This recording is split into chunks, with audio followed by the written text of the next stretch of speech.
Era uma vez uma economista lisboeta, recém-licenciada, e a caminho de uma carreira em investment banking em Londres, que se encantou com um grupo de crianças em Moçambique que lhe transformaram a vida. Foi por elas que criou Um Pequeno Gesto, uma ONG que aspira a dar condições de vida dignas e educação a estas crianças, criando-lhes as bases para também elas sonharem um futuro melhor. Numa espécie de carreira dual, concilia os números frios do trabalho na banca com uma missão pessoal de serviço ao próximo. E há Um Pequeno Gesto, juntou-se a Make Space for Growth e mentoria e investimento a startups, com especial incidência em projetos liderados por mulheres. Não sabemos ainda onde irá parar, mas temos a certeza que não será parada por nenhum telhado de vidro. Olá Sara, bem-vinda ao Anitta no Trabalho. Olá a todas. Olá Sara, bem-vinda. Olá, obrigada. Obrigada por falares connosco. Obrigada eu. Temos Londres, City, Harvard versus Moçambique. Onde é que tu te encontras? Não tem tudo a ver. Na verdade é tudo um bocado uma linha que não é bem linear, mas é uma linha assim às curvas. Isto vai ser dificílimo porque eu só sei usar expressões inglesas. Isto vai ser ótimo. Não, isto aqui nunca acontece. Aqui na Anitta nós nunca dizemos nada em inglês. A Anitta assegurou-me que vocês eram todas assim past immigrants e pseudo-imigras ainda, e portanto que eu estava ok quando não soubesse expressar-me na minha língua mãe. Exatamente. Mas não, eu acho que na verdade foi um bocado uma linha. Eu quando acabei a faculdade, acabei em fevereiro, que era uma altura um bocado pouco habitual de acabar, porque eu decidi fazer 4 anos e meio.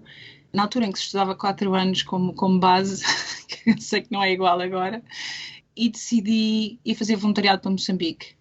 Nunca tinha pensado em fazer voluntariado antes, já me tinham pedido, já me tinham falado disso e eu achei que não era nada disso que eu queria fazer. E de facto nesse verão tinha estado a estagiar na Alemanha e num daqueles momentos de solidão decidi que ia fazer o voluntariado. E foi um bocado daí que eu acabei e fui... Na verdade, fui pelas irmãs do colégio onde eu tinha estudado em Lisboa, porque não é que na altura houvesse grandes programas de voluntariado para alguém que queria de fevereiro a junho. E fui e mandei para lá e estive lá e foi ótimo e de facto claramente mudou a minha vida. Mas era suposto ser uma experiência, voltar e ir para Londres e a vida continuar. E era o plano. E quando eu estava lá, acho que foi 1 ou 2 fins de semana antes de vir embora, a irmã Isabel, que andava sempre comigo para todo lado, levou-me a visitar um orfanato. E eu disse, que engraçado. Engraçado, se pode dizer que alguém é engraçado. Então, como é que funciona e de onde é que eles têm apoios e isso tudo? E ela, sabes, às vezes eu consigo deixar aqui um saco de feijão, às vezes consigo deixar aqui um saco de arroz, mas é um bocado conforme o vento, conforme o ar. E eu... sei que aquilo não fazia muito sentido na minha cabeça, e eu tinha estado na escolinha do André, que era a escola onde eu estava baseada a fazer voluntariado, e eles tinham um programa de apadrinhamento, na altura com a Associação Apoiar. E eu disse, bem, podemos fazer o mesmo aqui, eu hei de arranjar 30 amigos que me vão ajudar. E foi literalmente isso, eu saí daquele orfanato e disse, bem, vou procurar 30 amigos.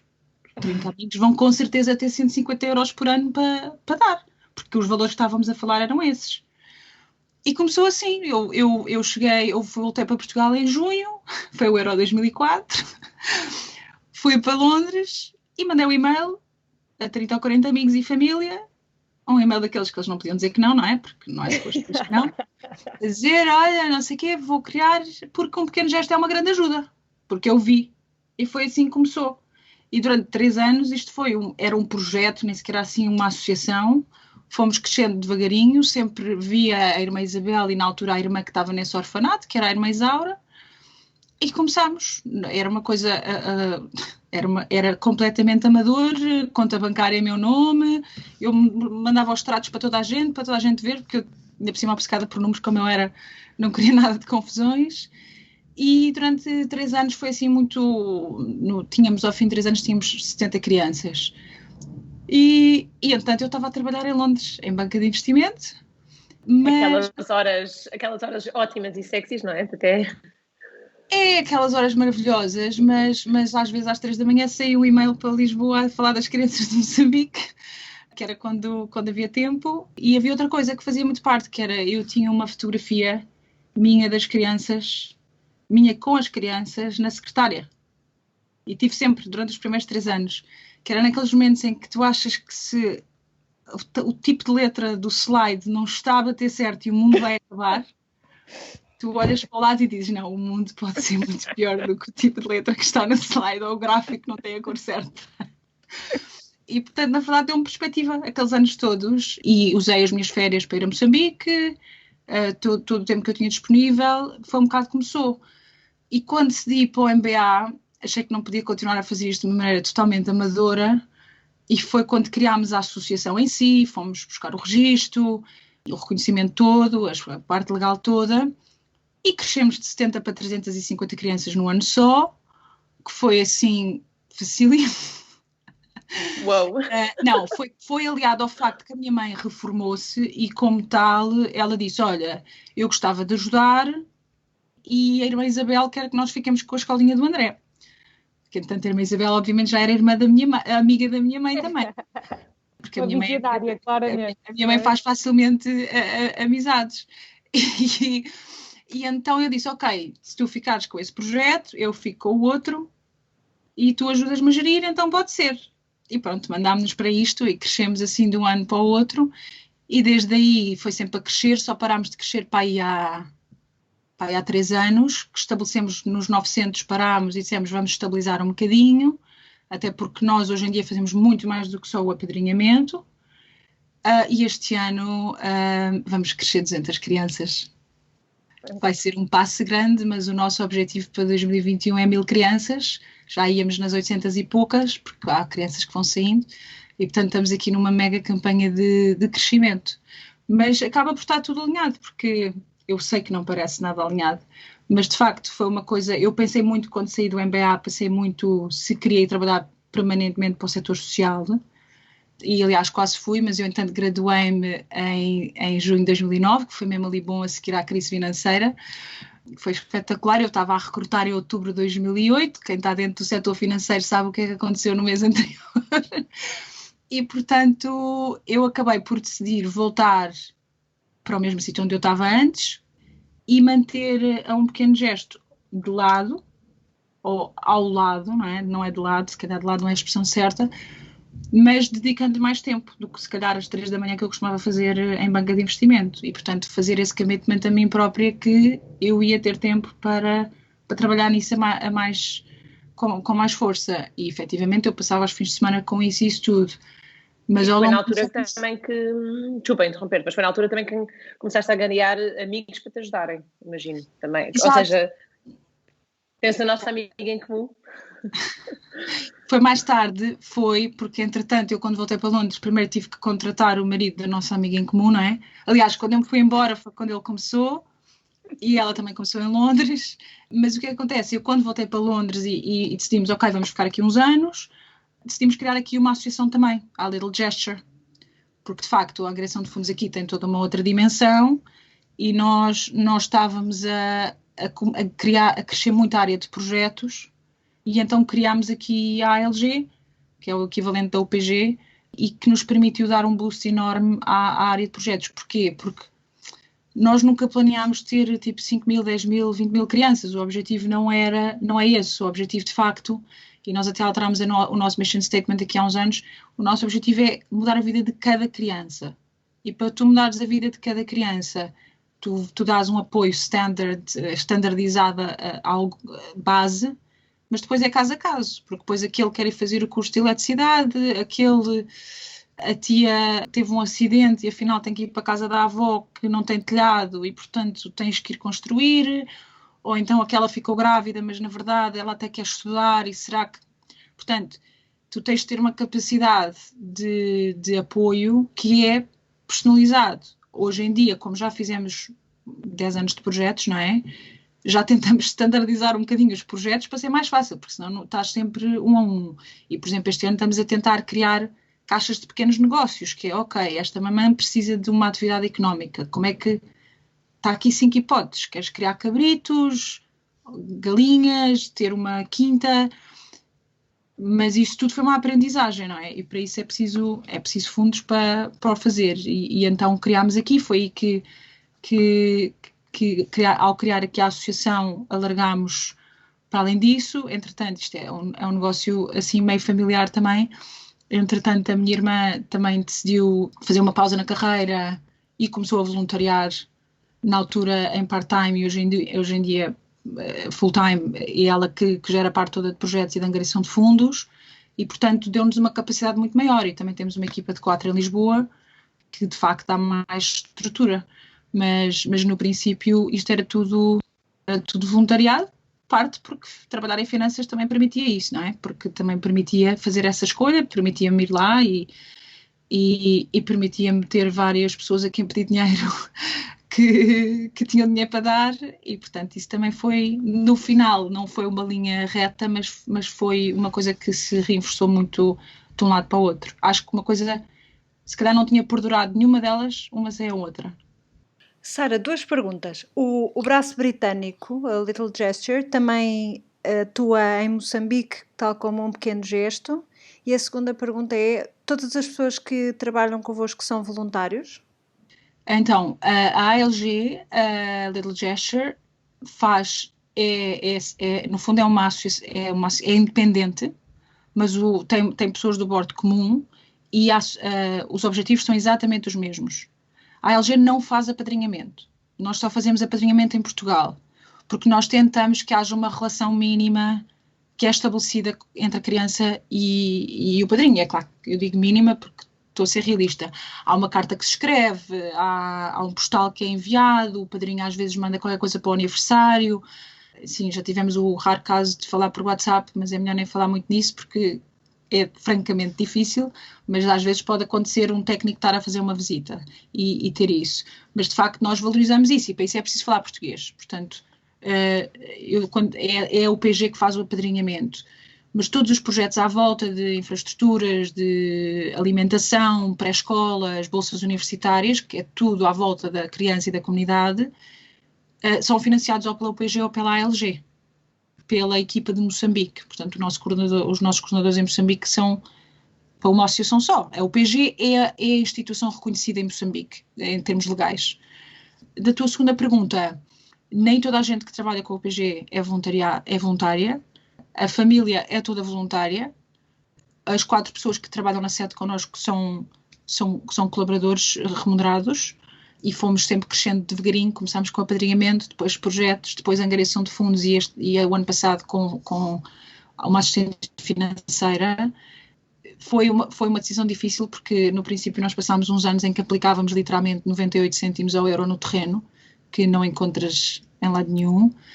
Passámos muitos anos acima dos 95 e acima dos 90 e agora tomámos um bocado a decisão de dizer se queremos fazer um bom trabalho, de facto temos que investir em ter uma estrutura que funcione.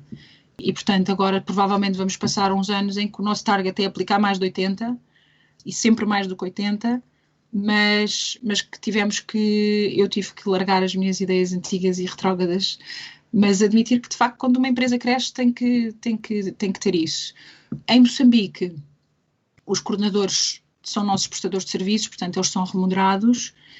E depois como é que funciona? Nós trabalhamos com parceiros locais, que tendem a ser irmãs ou padres, não é obrigatório, mas tendem a ser, que têm uma escola, uma comunidade e, na sua maioria, eles tendem a ser voluntários.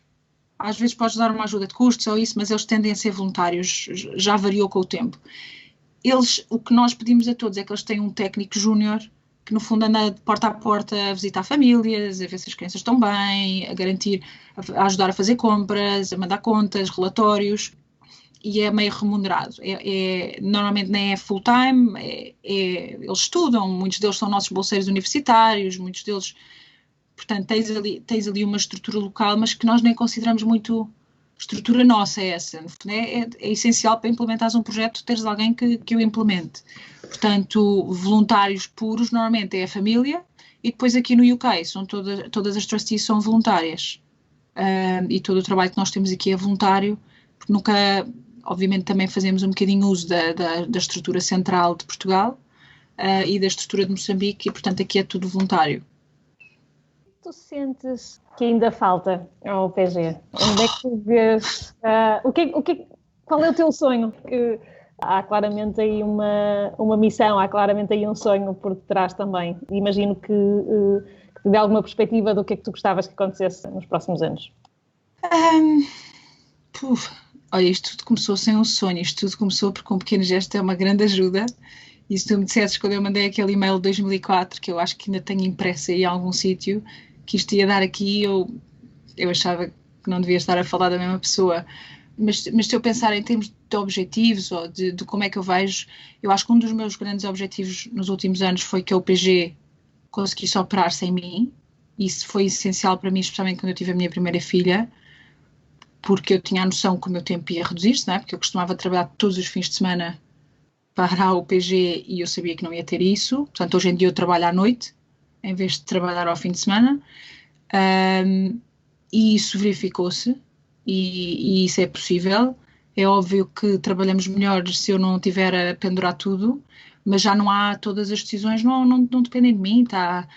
Temos uma diretora de apadrinhamento que faz imensas decisões do dia-a-dia, a minha mãe tem a relação toda com os parceiros locais, é ela que mantém as coisas boas e as coisas más do terreno, e a minha irmã teve a liderar a angariação de fundos e a supervisão de projetos. Temos uma pessoa dedicada à gestão de projeto, mas a minha irmã teve a dedicar a isso, e portanto já não havia aquele peso de se eu desaparecer amanhã desaparece a UPG.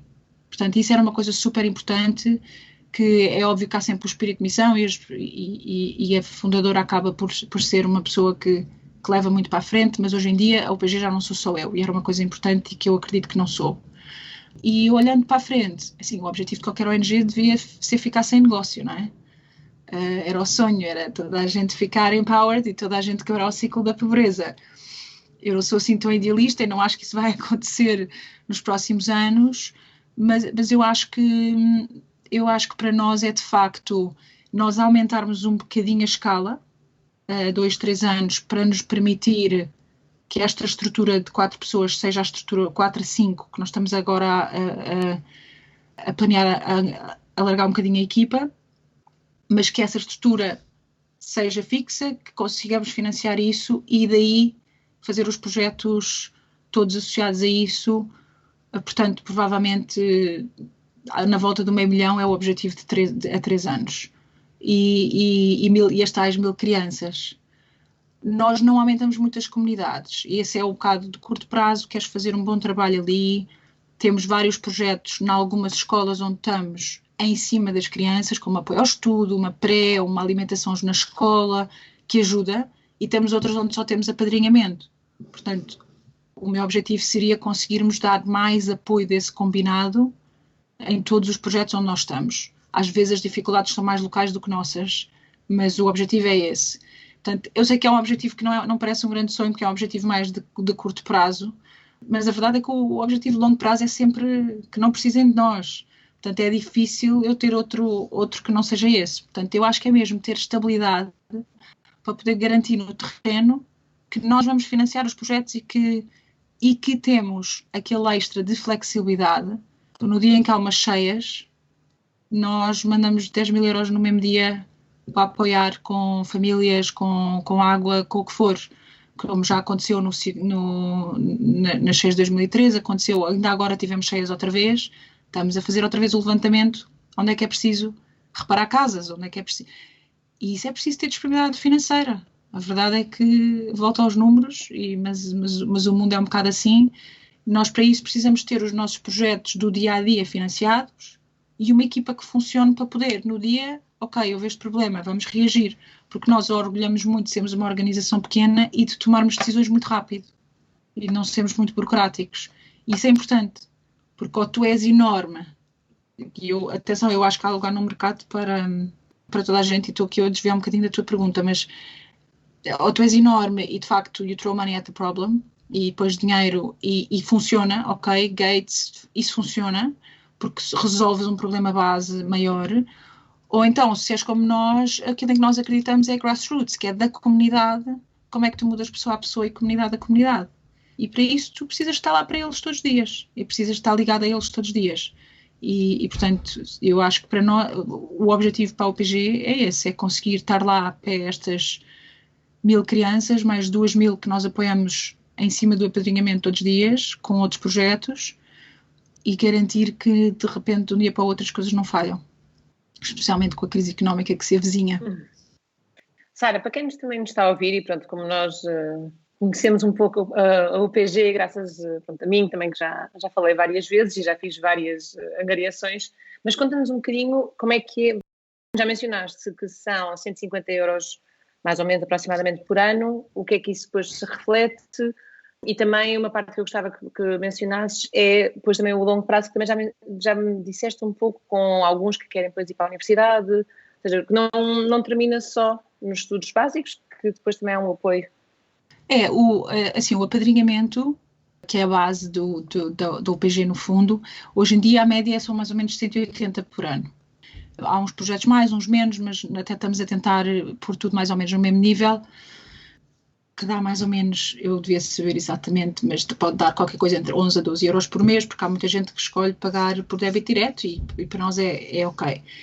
O que é que o apadrinhamento inclui? A maior parte dos modelos inclui todas as despesas escolares, matrículas, uniformes, material escolar. Os livros são gratuitos em Moçambique. E depois inclui-te um apoio à família, que no fundo é um incentivo para a família te manter na escola. Recebes uma cesta básica em casa todos os meses, em casa, quer dizer, que eles vão buscar, não é? Que é para a família toda, e que inclui arroz, feijão, e depois pode incluir uma variedade de ou milho, ou massa. Por exemplo, tentamos alternar proteína e tentamos dar, um mês damos uma galinha, que vai viva, pelas pernas. Ai, que bom! Outras vezes podemos dar sardinha. Dás a base da alimentação, que pode ser computada pela família, obviamente, mas estamos a falar de dares uma cesta básica, que às vezes a família são 4, outras vezes são 7, outras vezes são 10. Mas nós, por exemplo, nas famílias mais numerosas até tentamos apadrinhar 2 crianças por família, para garantir que estás ali a fazer esse esforço. Portanto, o apadrinhamento é isso que dá. E que garante que a criança vai à escola, que tem a possibilidade de ir à escola e que tem uma alimentação básica. É o que oferece. O que é que nós temos depois? Por exemplo, temos projetos de apoio ao estudo naquelas que são baseadas em escolas, porque a qualidade da educação não é a melhor. Ou o apoio que estas crianças têm em casa, agora que tivemos todos em homeschooling, não tem nada a ver, certo? E, portanto, o apoio ao estudo é um apoio extra que nós financiamos na escola, que lhes dá uma refeição extra e que eles têm alguém que os ajuda com os trabalhos de casa, com dúvidas ou mesmo a dar matéria. E isto é para os nossos afilhados. Depois tens, por exemplo, eles começam a chegar aos mais velhos e há uns que podem escolher ir para a universidade. Mas vamos ser realistas, em Moçambique cerca de 4% dos alunos têm acesso ao ensino universitário. Portanto, nós o ano passado tínhamos 11 bolseiros, que não é enorme no contexto de 1000 crianças, não é? Ou mais, e este ano temos alguns a terminar. E o que é que acontece? Eles quando no último 1, 2 anos nós começamos a conversar com eles, o que é que eles gostam, o que é que eles pretendem fazer. Há uns que não fazem ideia, há outros que vão estudando um bocado e dizem, eu gosto do que é que ele está a fazer, vou fazer farmácia, vou fazer isto, e começas um bocado a trabalhar com eles, a tentar perceber, ok, vamos financiar. É muito frequente que os padrinhos que apoiaram uma criança estão dispostos a contribuir para uma bolsa. A bolsa é mais cara, é um múltiplo do apadrinhamento. Às vezes os padrinhos conseguem contribuir com tudo, outras vezes não conseguem contribuir com tudo. Nós tentamos financiar por inteiro, mas eu também percebo que faz gosto a pessoa continuar, porque de facto há gente que apadrinha uma criança durante 10 anos, portanto é super especial. Mas nem todos vão para universitários, portanto nós também temos uma área de educação técnica que temos estado a crescer ao longo dos anos, que oferecemos curso de carpintaria, curso de eletricidade, curso de costura, de pastelaria, um bocado para os miúdos experimentarem. E há uns que começam a fazer os pescates, depois ali já ainda estando na escola, que é ótimo, porque efetivamente o que quer dizer que eles comecem a ter isso, e nós não tiramos benesses nenhumas por eles terem pescates e um rendimento pequenino, porque senão vais desincentivar eles estarem a fazer isso, não é? E por exemplo, houve um agora que pensou sempre que ia para o professor e de facto fez cursos, acho que foi de eletricidade nos últimos 2 anos e adorou, e pediu se podia fazer um curso médio de eletricidade. E, portanto, eu acho que é tal coisa, personalizado, não personalizado, que tu tentas dizer, ok, podes ir para técnico, podes ir para um curso médio, podes ir para um curso superior. Nós tivemos agora um dos nossos primeiros formados, o Gil, que formou-se em medicina dentária acho que foi em 2013, eu não devia dizer estas datas erradas, mas elas na sede vão ficar a gozar comigo a semana inteira. E ele teve a trabalhar vários anos como dentista. Nas férias vinha às nossas escolas dar palestras sobre higiene dentária de graça, como forma de dar de volta, que é uma coisa que nós incentivamos imenso, especialmente dos bolseiros. E agora, com a nossa ajuda, com um empréstimo e um financiamento, abriu a clínica dele em Xai-Xai, assim numa mega inauguração, tipo batizado, mas que foi um orgulho enorme, porque de facto aquilo foi um esforço tão grande por ele e pela mulher. E é um miúdo que não tinha nada. E começou connosco já bastante tarde e já começou connosco há mais de 10 anos, quando começou a estudar. E, portanto, é super especial a pessoa ver o progresso. E é 1 a 1, ok? Eu não estou a dizer que os 1000 vão todos por este caminho.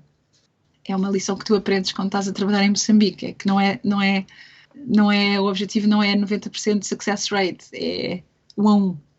O que é que podes fazer? Nós temos a certeza que tu encontraste a forma de controlar o tempo, porque trabalhas na banca de investimento, à noite mantens esta organização incrível em funcionamento e, entretanto, criaste a Make Space for Growth. De certeza que não vais querer revelar aqui como é que consegues controlar o tempo, porque o comum dos mortais, como nós, claramente está invejoso, mas queres-nos falar um bocadinho sobre a Make Space for Growth? Então, para além dos superpoderes, que eu não posso revelar, o que é? Eu acho que isto a vida de facto é tudo uma linha não linear, certo? Eu acho que eu vinha tens que ver que os meus primeiros 3 anos da minha carreira eu trabalhava 20 horas, 18 horas, 16 horas, 18 horas e, portanto, eu estava habituada, o pouco tempo disponível que eu tinha era em cima desse tempo. Portanto, logo aí, tu ficas logo muito bom a usar o teu tempo disponível. E, portanto, tive que arranjar maneira de conciliar. Na altura foi com os fins de semana. Depois entraram os filhos e tu dizes, ok, como é que eu vou? Foi tudo incremental, foi tudo gradual. E, portanto, quando chegou... e depois as coisas demoram um bocado de tempo a encaixar-se, não é? E pelo caminho...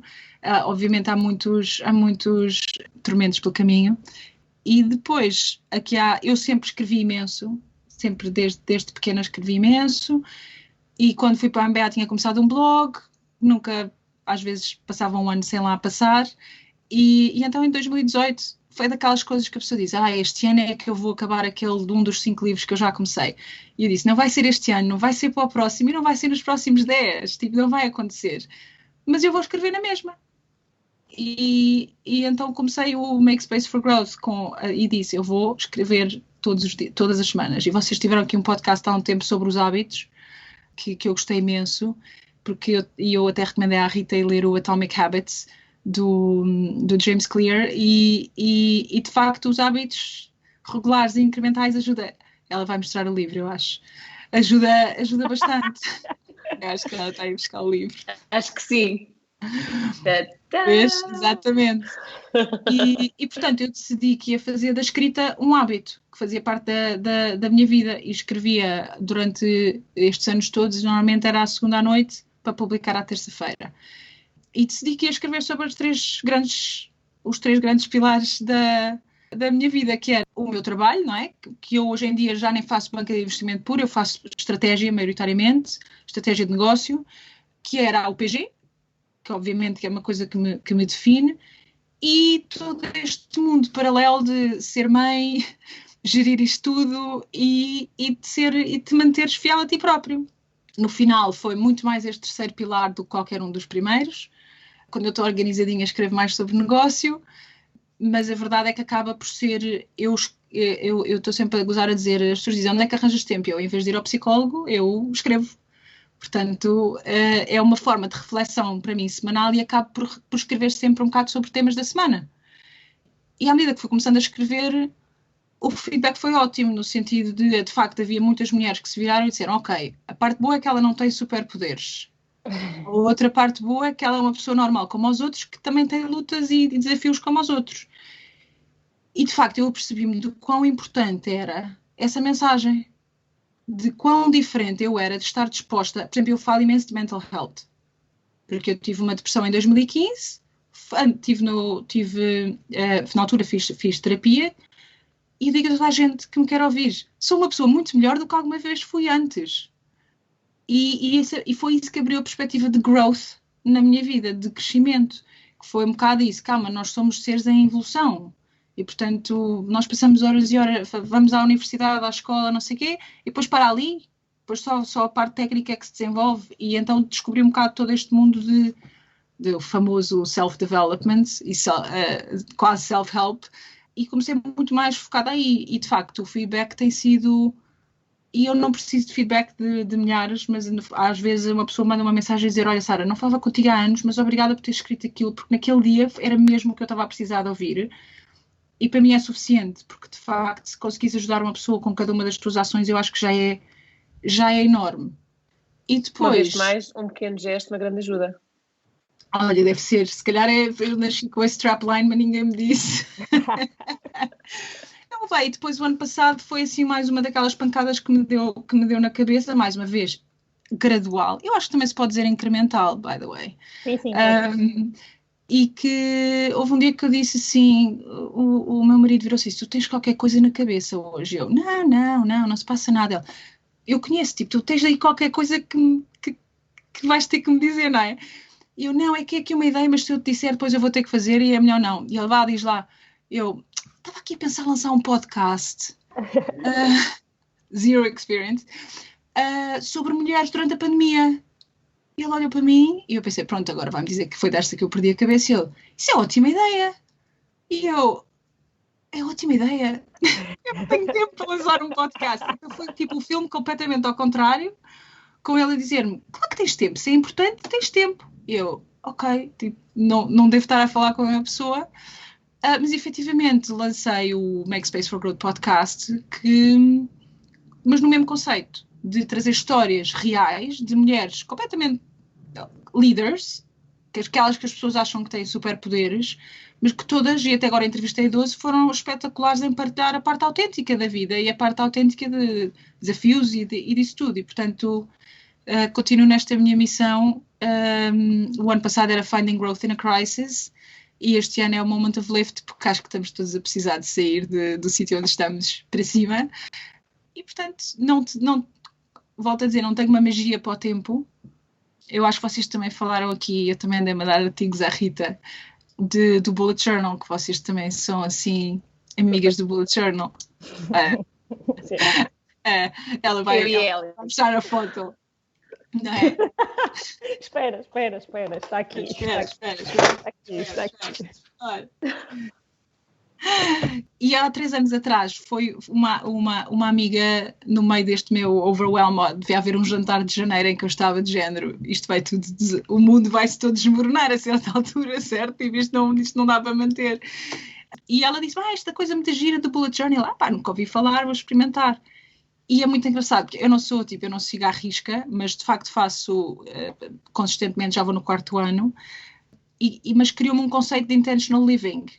Quando tu começas tu dizes, ok, estas coisas são importantes para mim fazer. Claro que vais ter que desistir de muita coisa. E, por exemplo, para o PG, o que sofre muito é a minha vida social. Porque às vezes eu vou jantar fora com as amigas e eu precisava mesmo de ir fazer aquilo ali em casa, aquela apresentação. Hoje em dia já sou muito melhor a conseguir dividir um bocado o tempo nisso. Mas, de facto, o Bullet Journal ajudou-me um bocado. Primeiro deu uma noção daquilo que eu conseguia e não conseguia fazer. Porque começava com aquelas listas enormes e depois dizia, não, afinal só vai dar 2 coisas hoje. Isso ensinou-me imenso sobre o tempo. Ensinou-me imenso sobre, ok, não, vamos ser realistas. Porque eu acho que parte do problema que nós temos é, tens uma lista de tudo o que queres fazer neste ano numa folha só. E o facto, por exemplo, o Bullet Journal tem aquilo que se chama o Future Log, em que tu podes pôr os próximos meses. Eu adoro, porque eu vou lá e digo, em abril, eu acho que vou fazer aquilo. E em outubro, se calhar eu chego àquilo. E é ótimo, porque está num sítio, não está na tua cabeça, não tens o peso de te lembrar, mas sabes que vais lá chegar, porque se todos os meses fechares o teu mês e começares um mês novo, sabes que vais lá chegar. E, portanto, eu acho que o segredo do meu time management foi descobrir um bocado isto de intentional living, mas também é desistir de muita coisa que tens que aceitar que não é importante. Para mim não é importante ver televisão. A única altura que é importante ver televisão é porque é importante para o meu marido. E, portanto, ao sábado à noite, eu vejo televisão. É uma coisa que ele gosta de fazer, que o relaxa imenso. Eu aprendi a não julgar, ele aprendeu a não julgar, mas ao sábado eu já não ligo o computador para... Antes eu ligava o computador a ver televisão, agora já... Agora aceitas. E, portanto, não é importante para mim o facto em si. Eu acho que é isso. Eu acho que é tu, de facto, de saberes o que é que valorizas, é o que te permite gerir o teu tempo da melhor maneira. Além do Make Space for Growth, ainda, e isto faz quase levar-nos ao 1, 2, 3, e ainda tens um papel ativo enquanto mentora, enquanto investidora em startups. O que é que tu retiras daí, o que é que tu dás?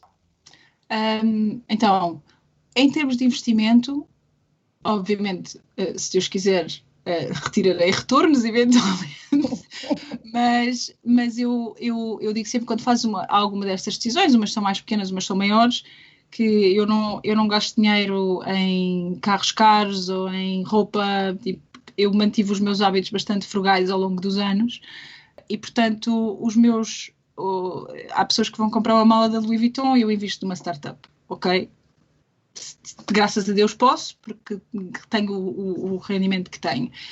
E começou um bocado aí. No último ano foquei-me muito mais na área das mulheres, porque de facto começas a ver, e por exemplo aqui no UK, 4% do investimento de VC é em mulheres. Sim. E é aqui. E portanto eu acho que esses números tornam-se um bocadinho óbvios do que é que tens que fazer. E qual é que é o outro problema que tu tens? É que eu acredito fortemente que isto tudo é um ecossistema. As mulheres não têm acesso a capital porque se calhar nem sempre gerem os negócios para ser mais do que um lifestyle business. Ou começam um bocado ali ao lado e tal, e depois nem sempre têm a fé, ou não sei se fé é a palavra certa, mas têm a crença, não é? Que o negócio pode ser uma coisa a sério, que pode ser uma coisa maior. Nem toda a gente tem que ter um negócio de milhões, atenção. E eu nem estou a falar de negócios de milhões, mas negócios que te permitam ter um bom estilo de vida, ter a segurança da tua família, tenhas ou não tenhas família, ou segurança daquilo que tu ambicionas ter na vida. E porque as mulheres têm muitos mindset issues em relação a dinheiro, provavelmente mais mulheres casadas por causa de ganharem mais do que os maridos, etc, etc. Portanto, há imensas limitações, imensos upper limits que nós pomos em nós próprias. E também nem sempre acreditam que é um bocado eu como a UPG, isto era só um pequeno gesto, não era suposto ser uma coisa de $500 000. Mas é. E portanto, eu tornei um bocado a minha missão, eu faço strategy sessions com startups, maioritariamente de mulheres, em que de facto é uma coisa que eu adoro fazer e que é uma coisa que eu faço muito no trabalho e que descobri que é tipo I'm in my spark, eu não sei a tradução, não vou tentar, e que é uma coisa que pode ajudar alguém. Quer dizer, então mas já pensaste nisto, então porquê é que não fazes isto? Algumas faço só one-off e outras, de facto, já estou a ajudar há mais de um ano nesse sentido. Então, juntei-me ao bordo de uma das que investi, que por acaso é a única que não é uma mulher, mas ele é muito especial. É um amigo de longa data e acho que é um ótimo negócio, que é a Lovis, que eu estou no board. E agora juntei-me a outra muito recentemente também, que é um bocado o luxo do ano, que é o investimento do ano, que é a Femme Foundry, que é uma plataforma de social media só dedicada a mulheres. É uma plataforma só para mulheres. Para aprendizagem, para networking, para connecting. E porque eu acho que isto é mesmo importante. Eu de facto, tu disseste no princípio, eu acho que quando me apresentaste simpaticamente, que não havia telhados de vidro que me limitassem. Mas os telhados não são de vidro, os telhados são de cimento. Eu acho que nós gostamos muito de fingir que não são e que já está tudo super evoluído. E apesar de eu estar onde estou, eu tive uma promoção gigante este ano, no princípio do ano, e eu tive um imenso mixed feeling sobre aquilo, mas houve um momento ali que eu disse, isto é super especial, como mulher, como cultura, em finanças, isto é super especial e, portanto, eu não posso, isto é quase uma responsabilidade que tu tens que honor it, e ao mesmo tempo, eu como tenho a possibilidade, e adoro fazer estes strategy sessions, Não abre a toda a hora, ok? O meu tempo não é mais do que os outros, efetivamente. Mas é uma coisa que eu gosto muito de fazer e que acho que tem imenso impacto. Porque acho que, de facto, podes mudar a vida de uma pessoa. E quando tu mudas a vida de uma mulher, mudas a vida de uma família. Sara, que impacto ou legado gostavas de deixar? Eu acho... É uma coisa sobre a qual ainda não escrevi, portanto não tenho uma resposta preparada. Mas eu pediram-me um bocado de conselhos aqui há umas semanas a falar com umas estudantes e eu tive que pensar um bocadinho o que é que de facto eu penso em termos de advice. E eu acho que o meu legado tem sido, é um bocado esse, que é ao PGI, à minha família, a tudo isso. É importante para mim deixar uma marca na vida das pessoas. Das pessoas que são importantes para mim. Eu já aprendi que não é toda a gente. Foi um processo. mas de facto é um bocado tu definires o que é importante para ti e nessas coisas que são importantes para mim eu quero poder deixar um impacto. Seja na minha família core daqui de casa, seja na minha família mais alargada de irmãos e pais. E depois na UPG, e daí nós fazermos criança a criança, ir ao Make Space for Growth, mulher a mulher, pessoa a pessoa. E eu no meu trabalho do dia a dia também faço da mesma maneira, procuro ter um impacto na minha equipa, nas pessoas com quem trabalho, e quando me fazem uma pergunta, eu trato de pergunta a pergunta, que é um bocadinho intenso, mas que de facto é isso que eu gostava de sair com o sentimento de onde eu passei, eu fiz aquilo que eu acreditava ser melhor para tentar ajudar ou para tentar ter um impacto ou para simplesmente estar. Às vezes é simplesmente estar. E, portanto, eu acho que, eu não sei se isso é um legado assim per se, mas é a melhor resposta que te consigo dar neste momento. Eli, se calhar agora era o momento de nós perguntarmos onde é que os nossos ouvintes podem encontrar a Sara online e offline. Parece-me bem. A Sara e o seu legado. A Sara é o meu legado. Então, a Sara da UPG. A Sara encontra-se no LinkedIn, ok? Sara Vicente Barreto. A Sara da UPG encontra-se em www.umpequenogesto.org. E agora vou pôr aquela, e para quem quiser ser padrinho, apadrinhamento@umpequenogesto.org, queremos muitos. E a Sara do Make Space for Growth encontra-se em makespaceforgrowth.com e nas redes sociais habituais, pelo mesmo nome. Sara, muito obrigada por este momento de partilha e pela forma como ajudas. Há aqui um disclosure, eu não acompanho desde o início, mas há muitos anos que sou também madrinha na UPG e tenho também vindo a acompanhar o projeto e agradeço também, mais na ótica do utilizador, se pode dizer, esta oportunidade também que nos dás e que dás às pessoas, aos padrinhos, de verem crescer os seus afilhados e de poderem também contribuir para a comunidade, para as famílias deles e para a comunidade. Além de estar a ter um impacto no local, também tem um impacto nas pessoas que cá, não é, ao longe, acabam por sentir ter uma forma também de contribuírem. Obrigada eu. Obrigada por teres falado connosco, obrigada por teres tomado se calhar paraste o tempo e aproveitaste para usar os teus superpoderes, mas nós agradecemos à mesma teres tirado uma hora da tua manhã de sábado para conversares connosco e partilhares um bocadinho da tua experiência com os nossos ouvintes e as nossas ouvintes. Bom, ainda fica tanta coisa por dizer, porque, por exemplo, os mindset issues das mulheres em relação ao crescimento, tipo, aqui assim, tocou uma campainha e pronto, se calhar para um próximo episódio conversamos sobre esse tema. Sim, olha, foi uma hora super bem passada, que nem se deu pelo tempo a passar, que significa que foi tempo que valeu a pena. E é este que eu tento ter.